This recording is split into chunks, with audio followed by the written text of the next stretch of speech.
Bonjour à tous, aujourd'hui on se retrouve pour une nouvelle vidéo. Aujourd'hui on va s'attarder un petit peu plus autour des gammes de chez MSI. Vous allez voir qu'il y a pas mal de choses à dire également. On fera ça également pour Gigabit et ASRock, comme vous avez pu vous en douter. Je pense que ça paraît logique. Et puis je sais pas si ça vous intéresserait Biostar ou quoi, étant donné que Biostar je connais pas du tout, donc ce sera grosse découverte également. Donc voilà, sur ce je vous propose qu'on attaque ça tout de suite après l'intro. C'est parti.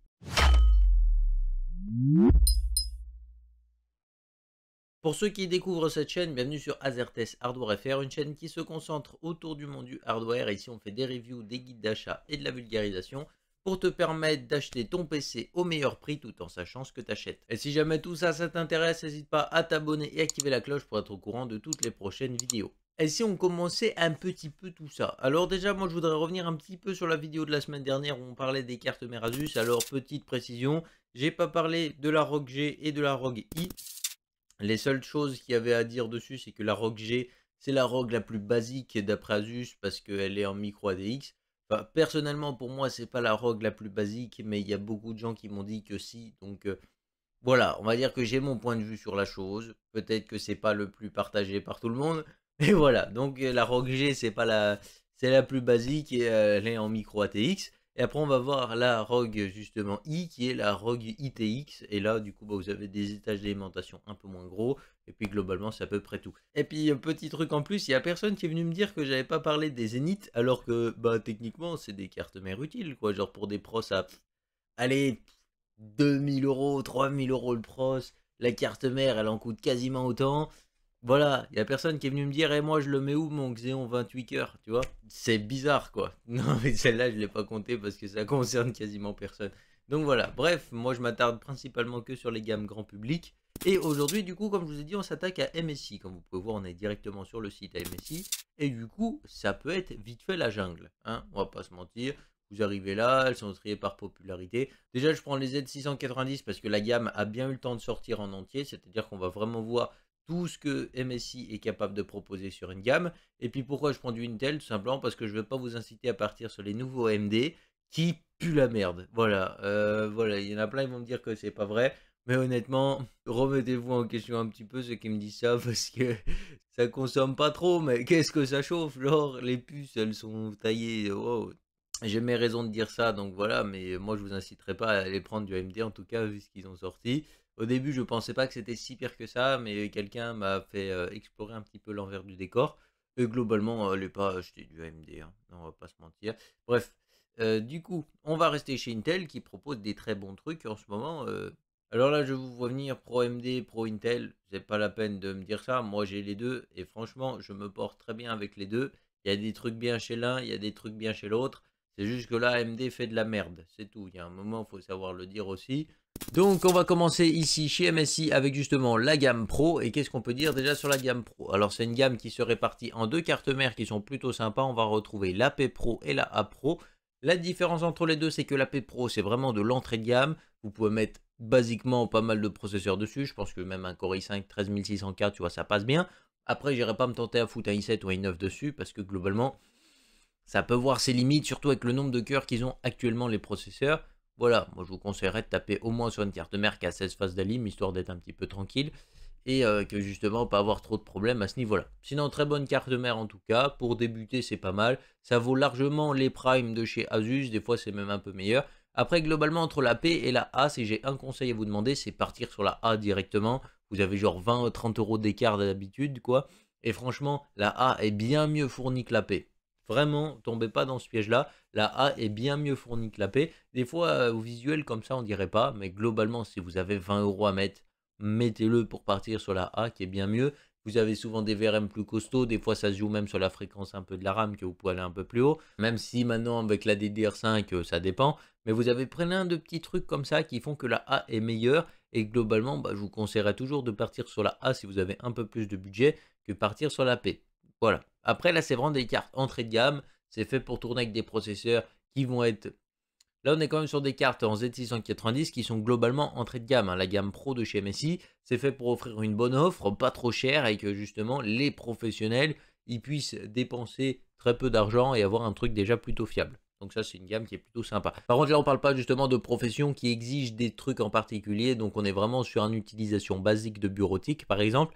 Parce que globalement, si vous êtes graphiste, si vous avez un réseau à gérer, si vous faites un petit peu de son, déjà si vous faites du son, n'achetez pas une carte mère overkill juste pour la carte son parce que c'est de la merde, mais ça beaucoup de gens le sauront.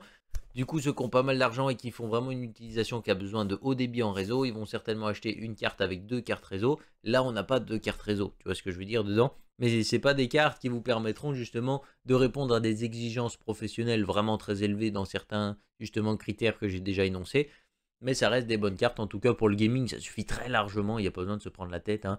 Tu mets ça avec un 13600K, tu joues à tout ce que tu veux, t'as pas de soucis, hein. Maintenant, on va enchaîner sur les autres gammes. Et là, les autres gammes, on va attaquer la MAG. La MAG, c'est le milieu de gamme de chez MSI. Les abréviations comme ça, j'aime bien parce que ça vous permet de tout de suite repérer dans quelle gamme vous êtes. Au début, j'aimais pas, mais finalement, je trouve que c'est plutôt pas mal. Ça vous permet de vraiment bien repérer. Donc, la MAG est répartie souvent en 3 cartes mères. On va retrouver ici la Z690 Torpedo. Alors, Z690 dans quasiment tous les chipsets, de toute façon vous retrouvez ces gammes là. Donc dans la série MAG vous retrouverez la Torpedo qui est l'entrée de gamme de la série MAG.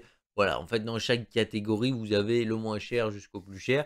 Là c'est le moins cher justement de cette catégorie là. Les VRM sont déjà nettement plus costauds justement que la gamme Pro qu'on a vu juste avant. On va retrouver ici un style un petit peu plus particulier qui rappelle un petit peu le style de l'armée, qu'on connaît très bien avec justement la gamme Tomahawk que j'apprécie particulièrement et que pas mal de gens aiment vraiment.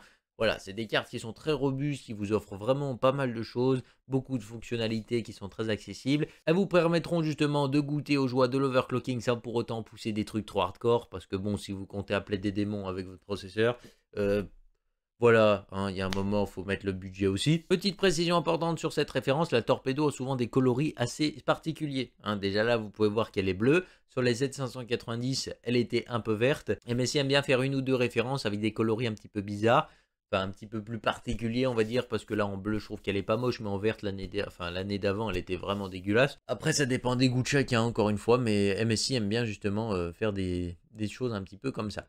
Après, justement, pour continuer la gamme MAG, on va retrouver ici la Mortar, qui est vraiment une excellente solution en micro ATX, c'est-à-dire que là, vous avez vraiment la meilleure solution en termes de rapport qualité-prix pour une carte micro ATX. Ça va supporter des processeurs déjà colossales, parce que là, globalement, vous pouvez mettre un i7 dessus, ça va tourner, hein, parce que bah, globalement, il n'y a rien à dire de plus. Après, là, les VRM sont un peu plus petits. D'habitude, entre la Mortar et la Tomahawk, on n'avait pas de différence sur la taille des VRM quasiment.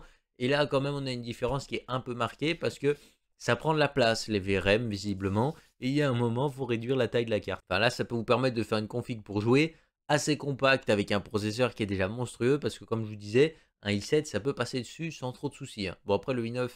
Je n'irai pas tenter le diable parce qu'on sait tous que quand tu prends une 9, souvent tu vas avoir la tentation d'aller l'overclocker derrière. Et là, je pense que la carte, ça va pas lui plaire de fou, quoi. Ça va tenir, tu vois, mais ça va pas lui plaire de fou. Parce que là, même si on est si on a 920 ampères d'alim, c'est-à-dire que vous pouvez tirer.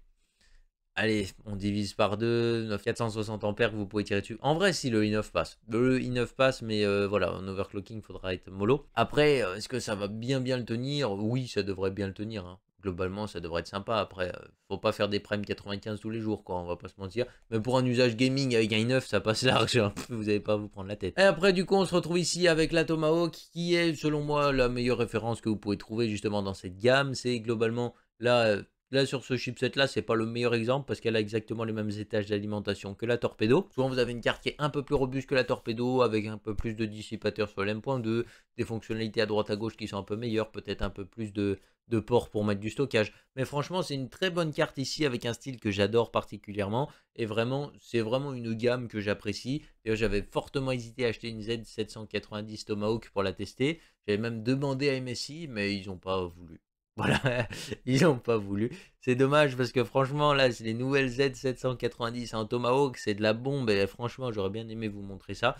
Mais bon, ce sera peut-être pour une prochaine fois parce que bah, là, globalement, j'ai déjà dépensé pas mal, mais vous verrez ça par la suite. Là, on va attaquer la gamme MPG de chez MSI. Vous allez voir qu'on retrouve encore une fois 3 cartes qui sont plutôt intéressantes. Alors, on commence ici avec la Force. Comme vous l'aurez compris, c'est la référence la moins chère justement de la gamme MPG. Alors, quelle est la spécialité justement de cette gamme MPG? On va avoir des cartes mères ici avec des VRM très costauds qui vous permettront de tenir absolument tous les processeurs du marché. Faire un peu d'overclocking dessus parce que globalement, elles le tiendront très largement. Vous avez même quelques petites fioritures qui vous permettront de profiter un petit peu des joies d'une carte mère haut de gamme. Donc là, vous profitez déjà de plusieurs fonctionnalités assez haut de gamme sur ces cartes mères qui sont plutôt intéressantes. Alors déjà, vous avez souvent des LED dessus, alors qu'avant, principalement, on retrouvait quasiment aucune LED, voire Avant, on retrouvait aucune LED sur les cartes mères. Là, avec la gamme MPG, on peut s'offrir un petit peu des petites fioritures sur ce niveau-là, avec des LED un petit peu partout. On va retrouver également un petit écran de debug d'erreur qui est sympa.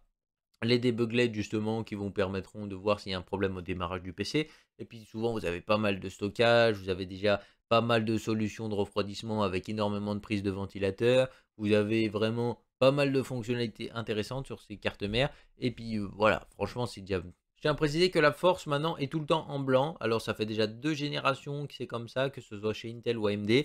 Donc c'est plutôt pas mal. Avant, elle était dans des teintes un petit peu particulières. Quand il l'avait fait en bleu en Z590, j'avais particulièrement aimé. Maintenant, en fait, si vous voulez, la force, c'est l'équivalent de la ROG A de chez Asus. Mais souvent, il y a des VRM un peu plus gros chez MSI que chez Asus. À vous de voir, mais il y a d'autres trucs chez Asus qui sont un peu mieux que chez MSI. Donc on va dire que dans les deux cas, ça fait une bonne balance. Après, on va retrouver juste au-dessus la Gaming Age qui est une force un peu plus musclée, avec des VRM toujours super costauds qui supportent tout. Et globalement, bah... il n'y a rien à rajouter de plus, hein. Vous avez une force en un peu mieux, donc ça reste plutôt intéressant. Et puis après on passe directement sur la carbone qui là est une carte. Et puis là du coup on passe sur la carbone qui va être plutôt orientée encore plus en overclocking, avec un design un petit peu plus particulier qui est assez sympa à regarder. Franchement la carbone en général elle est plutôt très travaillée. Des fois vous avez même les versions carbone EK avec un waterblock intégré. Vous avez pas mal de choses qui sont ajoutées sur ces cartes. Mais la gamme MPG, franchement, c'est une gamme très intéressante. Si vous cherchez une carte mère qui est capable de faire beaucoup de choses sans pour autant aller dans l'extrême à chaque fois, c'est vraiment une très bonne gamme ici que je vous recommande, la gamme MPG, parce que globalement, vous pourrez apprendre à faire beaucoup de choses, un peu plus qu'avec la MAG, parce que la gamme MAG, elle vous permet justement de bien débuter. Franchement, on va pas se mentir. Si vous voulez apprendre à mettre les mains dedans, la gamme MAG, c'est déjà une bonne opportunité. Tu vois, ça fait un peu comme les teufs de chez Asus. Si vous voulez aller un peu plus loin, la MPG, je pense que c'est mieux. Et après, du coup, dans la gamme MEG, vous attaquez le ultra haut de gamme. Alors, en ultra haut de gamme, c'est pas mal parce qu'on va avoir justement une carte en ITX, comme vous pouvez retrouver là. Alors là, par exemple, pour avoir la Unifi. La Unifi, c'est une carte qui va être très très sobre et qui va vous offrir énormément de fonctionnalités. Et ça, de toute façon, vous le comprendrez très vite parce que là, globalement, bon, c'est une ITX. Donc forcément, c'est plus petit, il y a moins de connectique, tout ça. Mais si on prend les mêmes en gros, bon, la Unifi X, c'est autre chose. Hein, la Unifi X, on y revient juste après. Moi, ce que j'aime beaucoup chez cette gamme Unifi, d'ailleurs, j'en ai acheté une en Z590, si jamais ça vous intéresse, une petite vidéo dessus. Bref, en tout cas, ce que j'aime beaucoup avec cette gamme Unifi, c'est qu'on retrouve ici une carte mère qui est super sobre, qui vous offre des fonctionnalités de fou, parce que vous avez les boutons sur la carte mère, vous avez les debug LED, vous avez les endroits pour mettre le voltmètre si vous voulez faire vos propres mesures de tension, et puis vous avez vraiment énormément de choses, quoi. Genre, c'est vraiment une excellente carte, autant au niveau des spécifications techniques, que de la technologie qui a été intégrée, que par son design. Genre, pour moi, c'est vraiment l'une de mes gammes préférées de chez MSI, tu vois, et que même si j'avais énormément d'argent, je pense que je resterais quand même chez du Unifi, parce que c'est vraiment une gamme que j'apprécie particulièrement. Si vous achetez ça et que vous comptez pas overclocker ou quoi, franchement, restez chez vous, hein, parce que c'est vraiment dépenser de l'argent à rien faire. Après, on va avoir ici la Unifi X, et là, la Unifi X, c'est la même qu'avant, mais vraiment orientée overclocking hardcore. Pourquoi? Parce que vous avez plus que 2 slots de RAM, et tout le monde sait que, enfin, les overclockers savent que de toute façon, 2 slots de RAM, ce sera forcément plus stable que 4. Donc on part que sur 2 slots de RAM. Vous avez un BIOS qui est légèrement plus opti pour l'overclocking, il me semble, si j'ai bien écouté mal le son, mais je suis pas sûr. Et puis après, sinon, vous allez avoir des VRM qui sont toujours très costauds, c'est les mêmes que celles de base. Mais celle-ci est plus orientée justement overclocking un petit peu plus poussé. Voilà, si jamais vous voulez vraiment overclocker fort la RAM ou vraiment faire des gros scores en overclocking, la Unifi X est une gamme à ne pas louper, quoi. C'est un peu comme la Tachyon justement de chez Aorus, tu vois. Et après, du coup, on va finir justement avec 2 cartes ultra haut de gamme. Alors là, on a la ASE. Sinon, globalement, bah là, on est sur de l'ultra haut de gamme, donc ça tient tous les processeurs, ça tient de l'overclocking fort. Là, vous avez même des petites protections sympas pour faire de l'overclocking assez sale. Là, vous avez même de l'excellente carte réseau, excellente carte son. Enfin, carte son excellente par rapport à une carte mère, parce qu'une carte son dédiée, c'est toujours meilleur. Vraiment, c'est sympa. Puis à la fin, vous avez la Godlike. La Godlike, c'est le tout et n'importe quoi. Enfin, cette carte, tu vois, genre, je comprends pas le principe de cette carte. C'est juste pour montrer que tu as du prestige, mais en soi, tu gagnes pas grand chose de plus, hein, je trouve. Hein. J'ai du mal à trouver vraiment de l'intérêt pour cette carte. Tout ce que je sais, c'est que c'est la plus chère, la plus haut de gamme, avec des écrans. Elle est capable de vous faire des animations. Là, vous pouvez mettre du stockage en veux-tu, en voilà. Des overclocking, là, tu as intérêt à en taper des gros parce que mettre autant dans une carte mère, j'ose espérer quand même que tu tortures un peu ton prost. Mais franchement, là, c'est le plus haut de gamme, comme son nom l'indique. Mais c'est pas une gamme que je vous recommanderais, même si vous avez vraiment infini budget. Hein. Donc voilà, j'espère que cette vidéo vous aura plu. Si c'est le cas, n'hésitez pas à mettre le petit pouce RGB parce que c'est toujours plaisir. À vous abonner si c'est pas encore fait. Puis on se retrouve très bientôt pour une nouvelle vidéo. Bye les gens.